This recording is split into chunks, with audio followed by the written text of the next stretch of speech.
So I'm going to ask the Lord for His Word so that we can share this moment of reflection on New Age. And I'm going to read from John 19:31.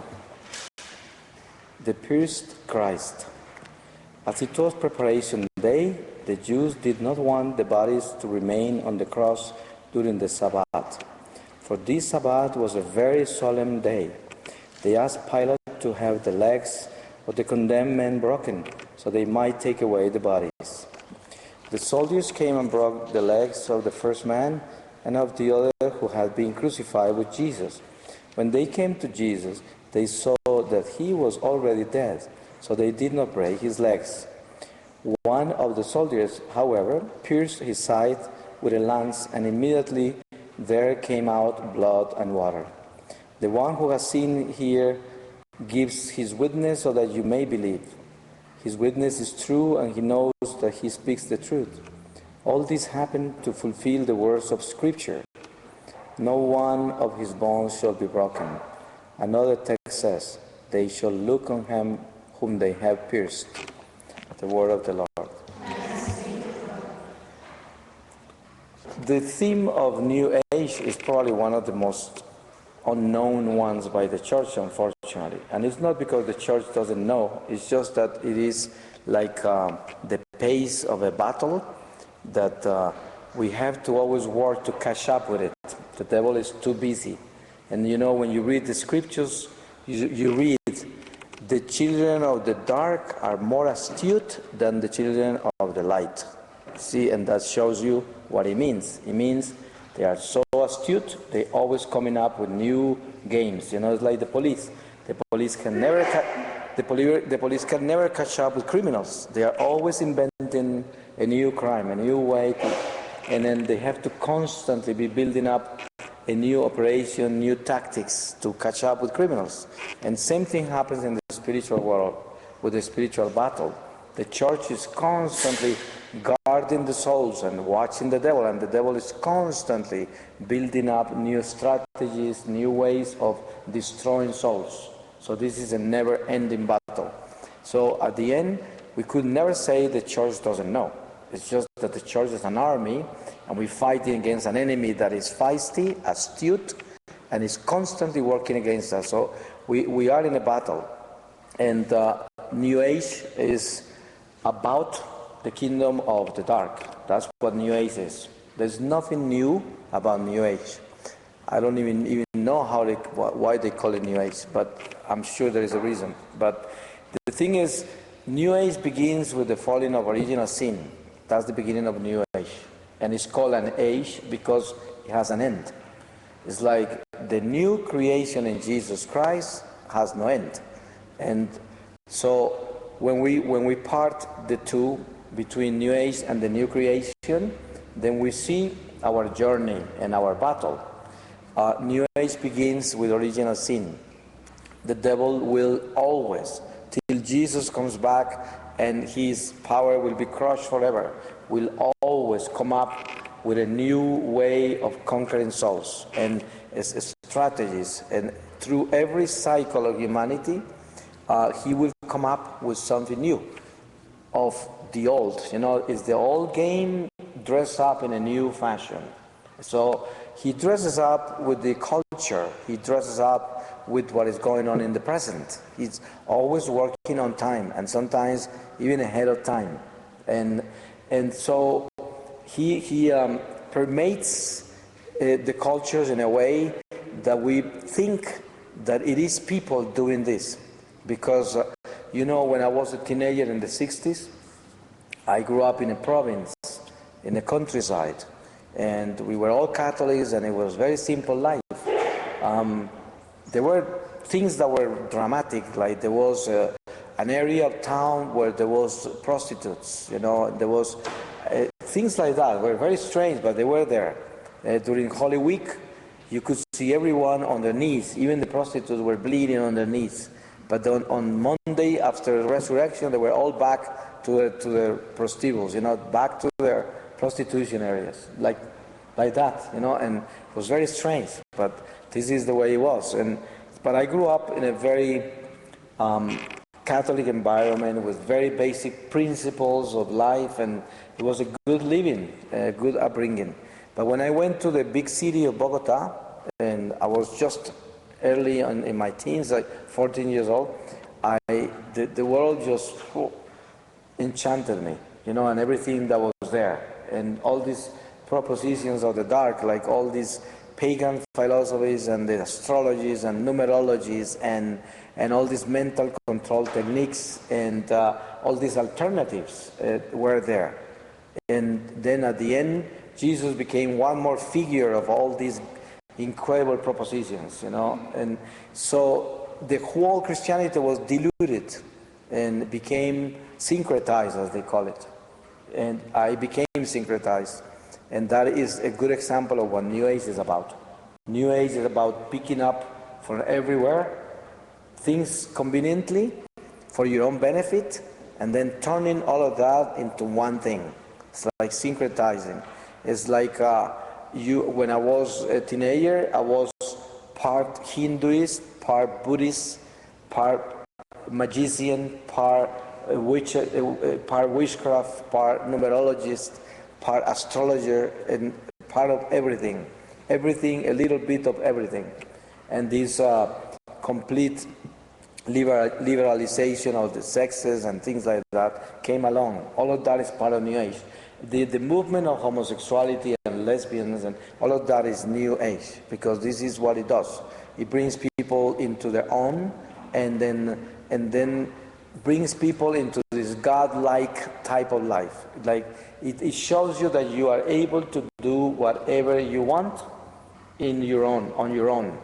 Example, you know, the three biggest steps of the worldly philosophy of today are positive thinking, self-esteem, and self-realization.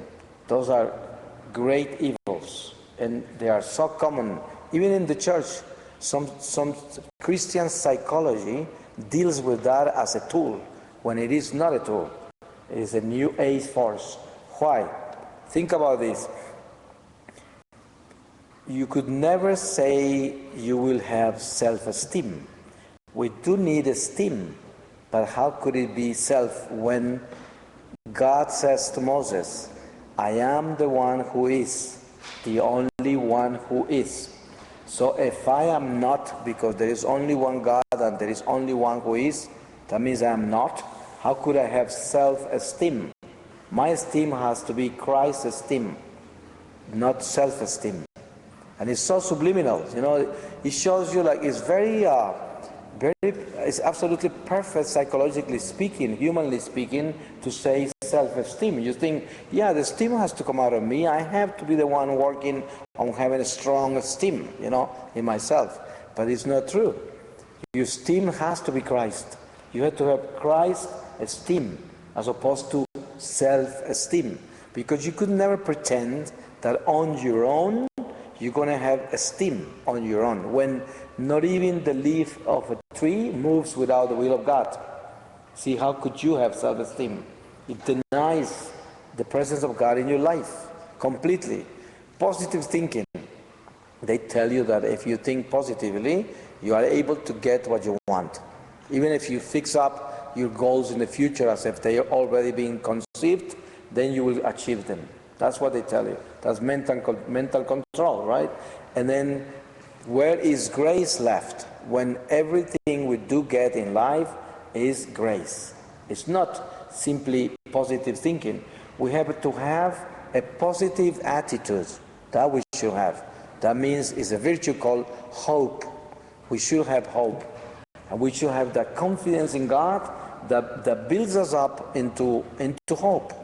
And that is a positive attitude. But positive thinking will be turning yourself into God and pretending by thinking positively you are able to get what you want on your own, through your own thoughts and through your own attitude and through your own mind. So that is completely idolatry. You know, there's nothing to do, it has no relationship with God. And the other part is self-realization. Why do Christians fall into Eastern philosophies and like Buddhism and Hinduism? And they claim that self-realization is one of the main centers of their teachings. Self-realization. There is nothing to realize about self. See, if you get really deep into yourself, you're going to end up finding out that you are clay. And then that's all you're going to get. See, you're going to end up in clay, because we are clay. But if you realize that what we have to really do is to realize God in us, then it's not about self-realization. It's about realizing God in our lives. It's completely the opposite, which means die to self instead of self-realization. Self-realization is the opposite of dying to self. So how could you describe self-realization best? Pride. That's what self-realization is about.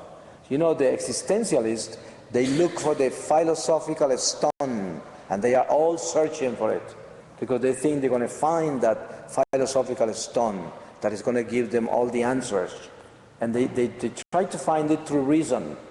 And that's what self-realization is all about, looking for that. And we are looking for Christ. That's who we look for. This is our realization, Christ. So Jesus says, the Jews are looking for signs and the Hebrews for wisdom, but we are looking for a crucified Christ. And this is what we have to have very clear in us. So New Age is about bringing you into a position where you are adoring creation as opposed to adoring Creator. And it's very shrewd, it's very smart. You know, it's like, if you read all these philosophies of New Age, they are precious, beautiful. They are just adoring the elements of nature, creation. And they display the most incredible poetry, the most incredible philosophy, just to enchant all these incredible creation powers and beauty. And it's all real, because who couldn't say that it's beautiful? I mean, it's wonderful, but it's not about adoring and worshiping creation, because that's what pagans do. And then they bring you into this paganry, and they bring you into this self-conception of life by you observing creation and adoring it. And then at the end, what you do is you find that on your own you can conceive everything that is created, and you are supposed to be a creator. You see, one of the reasons why the devil is a devil is because he refused to be a creature in obedience to God. And then he told Eve, you will be like God. That's what he told her. See, the original sin is all about that. That's why it's New Age. It's that you will be like God if you eat of this fruit. And that's the teaching of New Age. We are gods. And then once you start like that, you see the people in the world today. See, all the heroes in the world are human beings. You know, the sportsmen, the actors, the musicians, the wealthy ones, the politicians. Those are the heroes of today. Big heroes. And they are built up like gods. But it's amazing that those gods are all mortal gods, and they all, you know, go into a procession to the cemetery. None of them come out of there. See, I always tell people, you know who my hero is? My hero is the one that was able to go right into the tomb and came out of there. Say, none of these heroes of today enchant me and impress me. All of them go to the tomb, no one comes out. So I go with the one that came out. His name is Jesus. That's the only t-shirt I wear. I only have the flag, my hero, the one that came out of there. So the rest is just foolish, and it's a fantasy. It's a temporary state, and it's going to change, it's going to come to pass. So I'm not involved with that. And New Age is all involved about temporary triumph, the temporary glories, the glories of this world. And you worship that. That's why within New Age we have the worshiping of crystals that is called Feng Shui, originally from Japan. Say, we have Reiki, which is supposed to be a therapy, see, but it's mediumship, it's spiritualism. The Reiki masters, they all have degrees, and those degrees are not different than the degrees of Masons. They just have degrees of a spirituality of the dark. So the greater degrees of the Reiki master, the more healing they bring to you. It's like a spiritual massage, and what they do, they channel spirits, and they lay hands on you, and then you are healed from physical ailments, and you are actually healed. But what happens is, if you place yourselves in the hands of a Reiki master with a physical ailment, you will be healed, but you will have opened the doors to the spirits. So they don't mind healing your body as long as they can take your soul.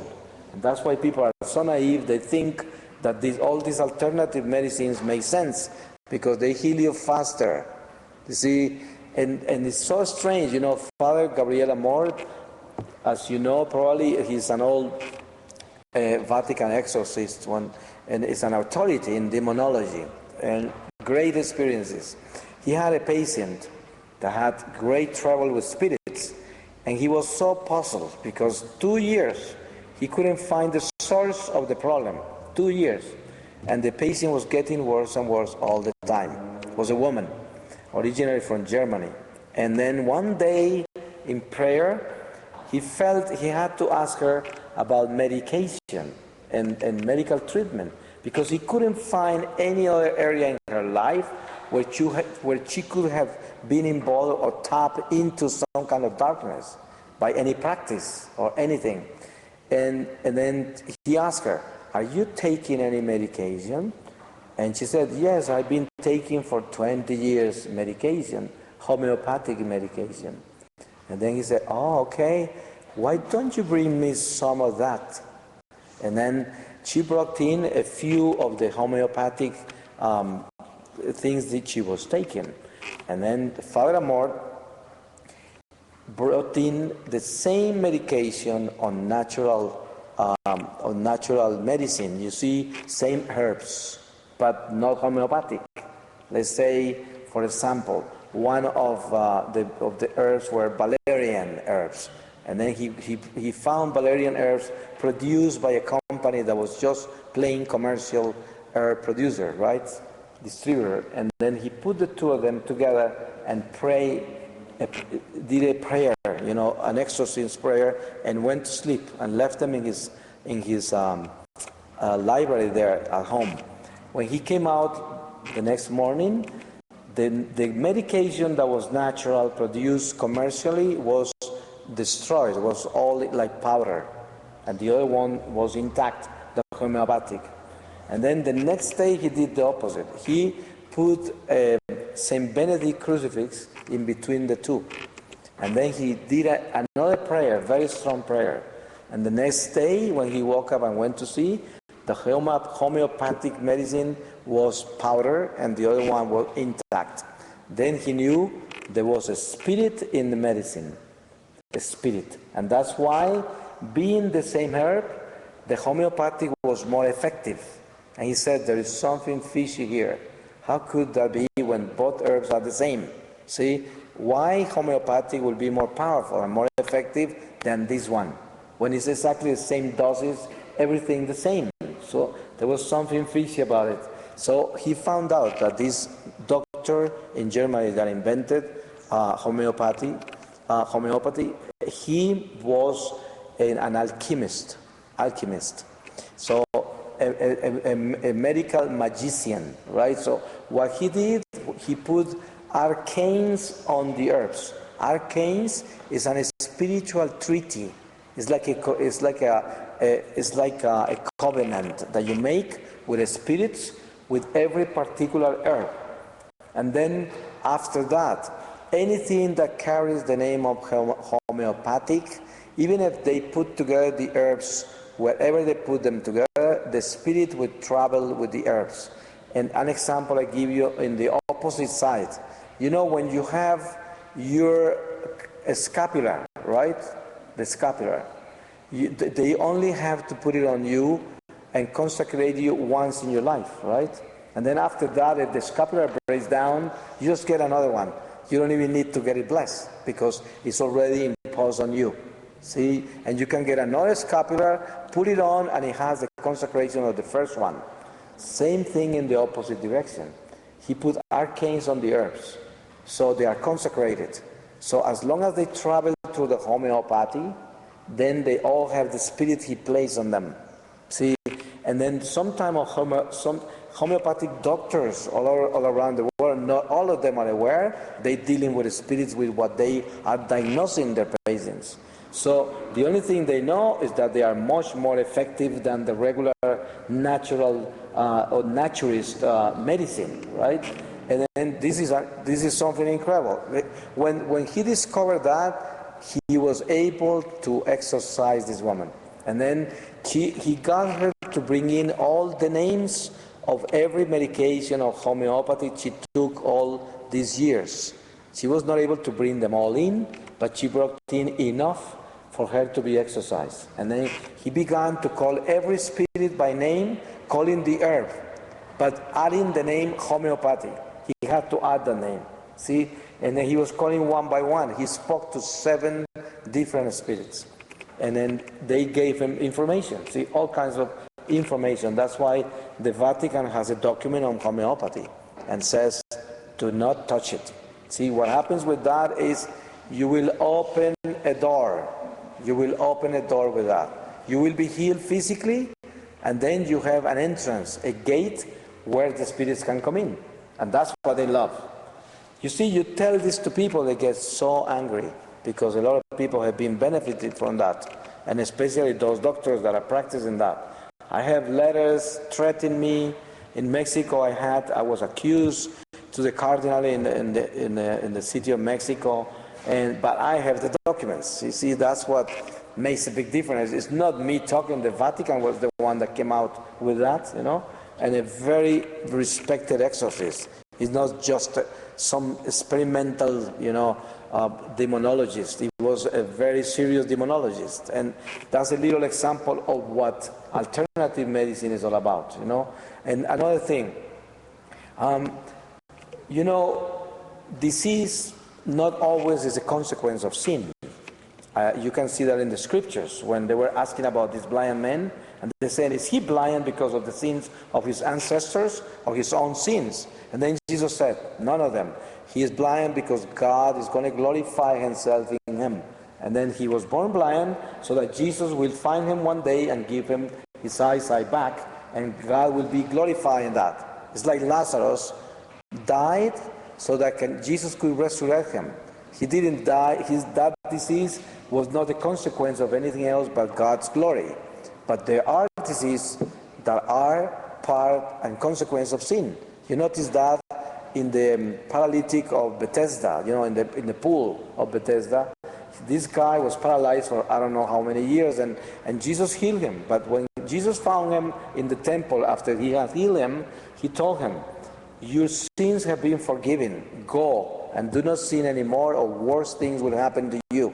So he showed him that that disease was a consequence of his sins.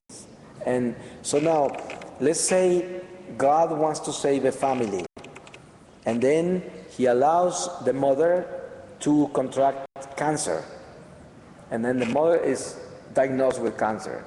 That's supposed to bring the whole family around the mother and back to God. That's the meaning. That's why God is allowing that in that particular case. So one of the children is into New Age. Then the doctors tell the family, there is no hope. We're going to do whatever we can, but your mother probably is going to last 3 more months. That's all her life. That's all she's got left. Then one of the sons said, I refuse. I know we can heal her. We can take her to this man. He is good. He has healed a lot of people. And they take her to the magician, to the spiritualist, to a healer. And then they go to the healer, and the healer heals the mother. So what happened there? The devil healed the mother, but then the whole family lost the chance for salvation.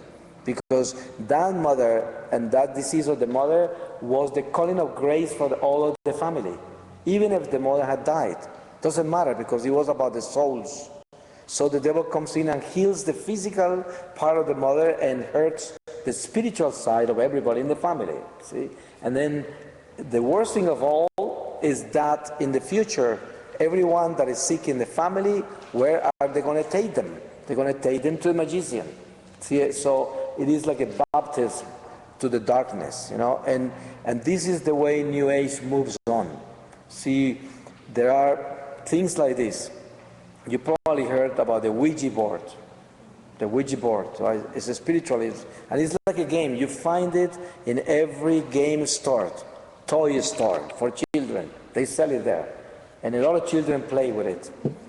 Some years ago, in California, I was approached by an old priest, and he came to one of my talks, and he says, I am very interested in your experience with demons, and I want you to come with me to an apostolate I have in mental clinics, mental hospitals, with mental patients. He says, I have a ministry where I go and try to find patients that are diagnosed with schizophrenia, and especially those that have multiple personalities. They have many voices talking to them. So I'm very interested in them, because most of them are just spiritual. They are not a mental case. And then he said he had exorcised many and healed many through prayer. And then I joined him. And we, within a year and a half, like 18 months, I was able to go with him about 5 times every time I went to California. And we went to hospitals, and he would call these patients. And then those patients that were diagnosed as schizophrenic, they will all share that they're hearing voices. The voices are telling them really terrible things to do and whatever. It was very similar most every case. And then we will talk to them, and he found out that 90% of those cases were persons that play with the Ouija board when they were children. See, what happens is you play with the Ouija board and you don't make much of it, because it does scare you, because it does move and it does answer what you ask. So people don't realize there are spirits talking to you, and you already opened the door to them. See, spirits are outside time and space. So our life is an instant in eternity. It's nothing, our life, to them, because they are not confined to time and space.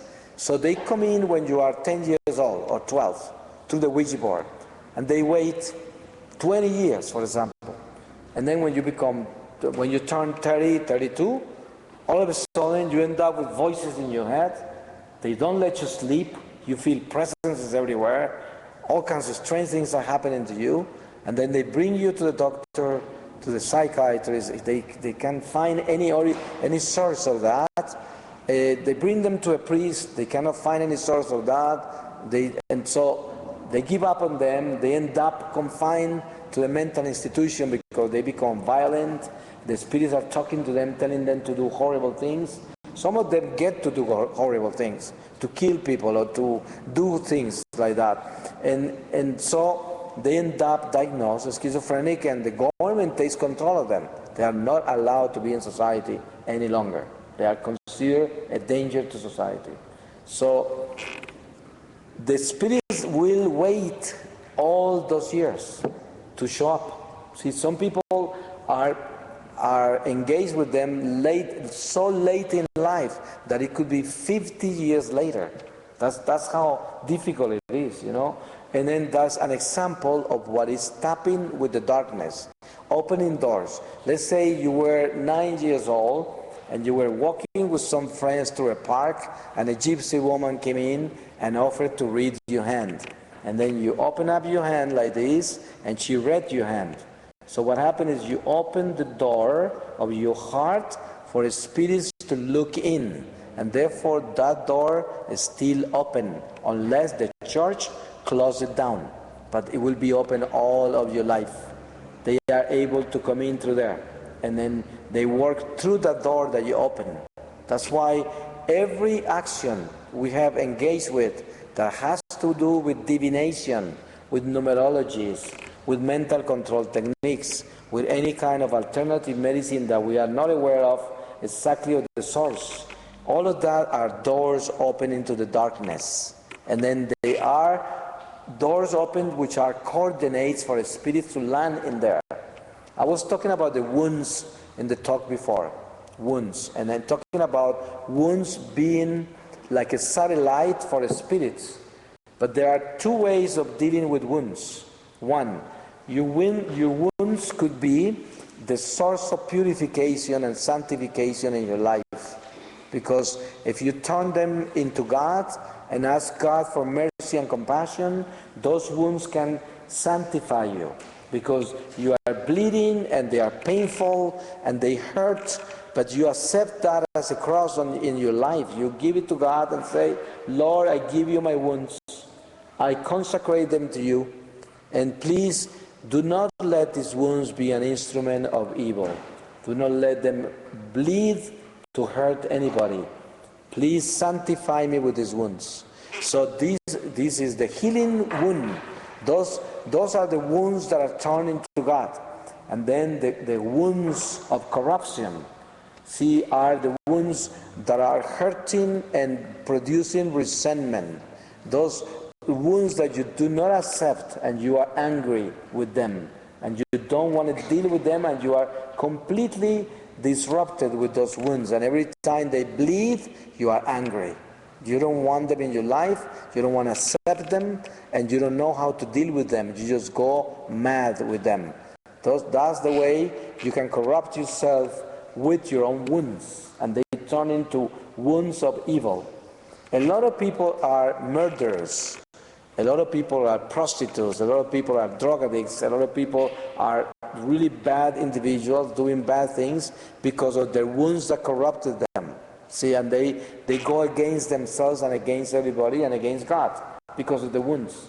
So those wounds are corrupting people. But the same wounds could sanctify you, could glorify God from the wounds.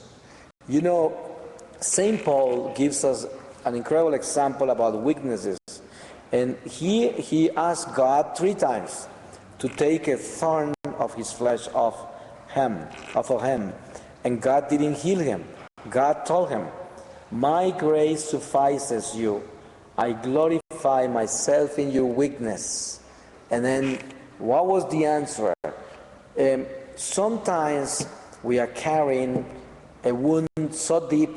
St. Paul called his as a demon that came straight from hell that Satan sent to torment him. That's the way he described the thorn in his flesh. He didn't describe what it was, but it was a thorn in his flesh, something, a weakness. And then it shows us that sometimes God allows that weakness to stay with us and not to be healed in order to purify us, to sanctify us.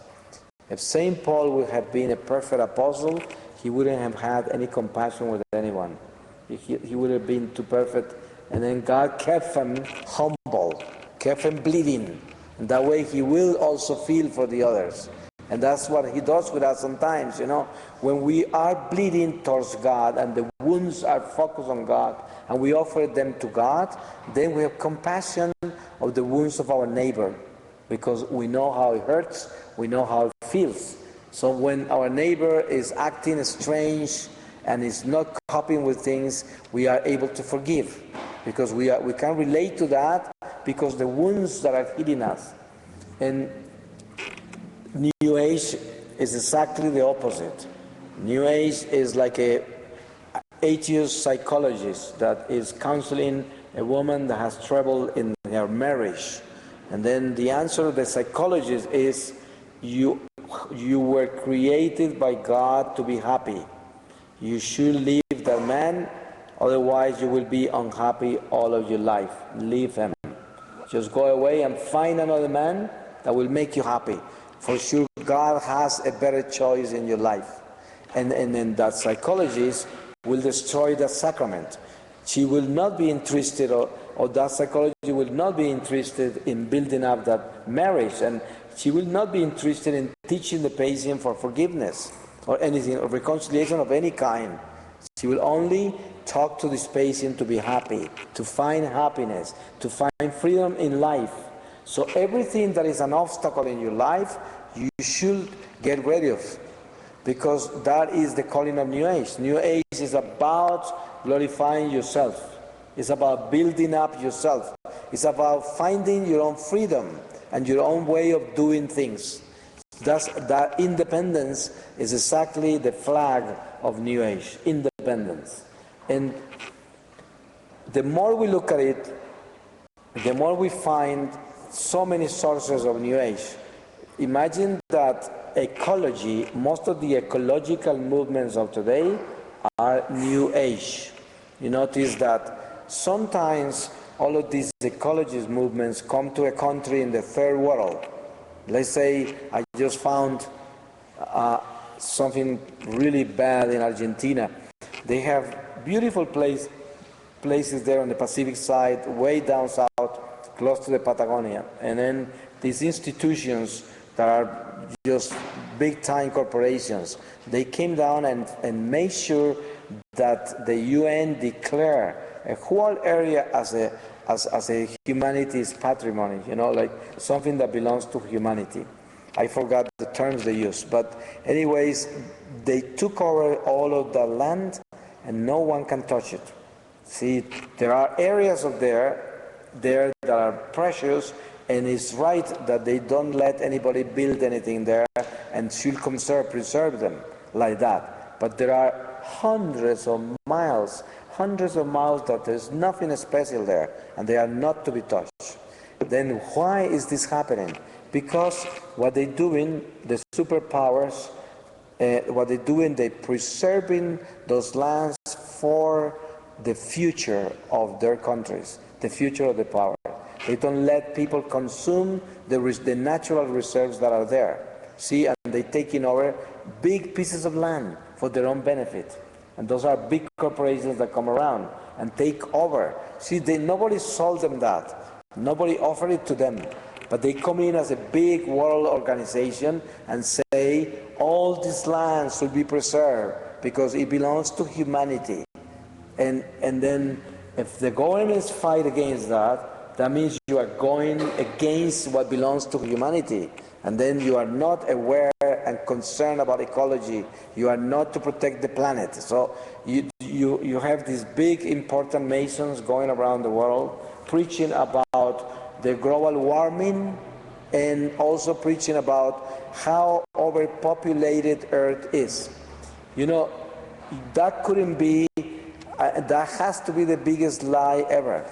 Any one of you that has traveled and crossed the oceans and crossed many places on Earth, you know that there is so much land untouched on Earth that is rich with all kinds of natural reserves all around the world.